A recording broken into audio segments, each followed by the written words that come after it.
on this worksheet, we have some work that we have to do before we can graph. So what we've done in the last worksheet, where we took any equation and we wrote it in slope-intercept form, that's what we need to do first, and then we can graph our equation. So let's go ahead and get this set up in slope-intercept form. So we're going to add 15 to each side, right? 3y equals negative 6x plus 15. And now we need to divide each side by that 3. And now we have just y on that side.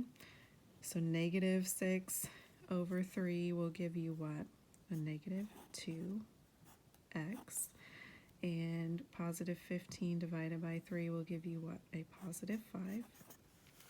Okay, so we took that equation and we turned it into slope-intercept form. Now we can graph it. So let's graph this. So we want to start graphing by plotting your y-intercept or your b. So our b is a positive 5. So let's go up and grab that positive 5 and put our point. Okay. Now we can go ahead and plot our next point using our slope. Our slope is negative 2. And for the sake of directions, just like we learned in fractions, whenever you have a whole number but you need a fraction, just throw it over a 1. Okay, so your m, or your slope, is negative 2 over positive 1. So that's our direction. So it's always y first, right? Your change in y over your change in x. So here's our starting point, our b. So we're going to go down 2 and to the right 1. So we're going to go down 1, 2, and to the right 1. So there's your second point.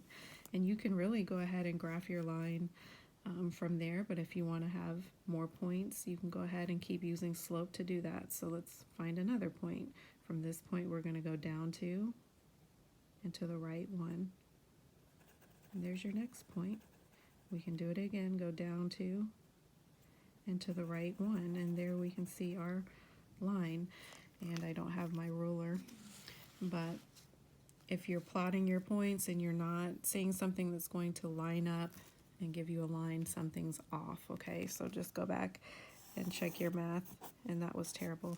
But you can see, that you've got a line there.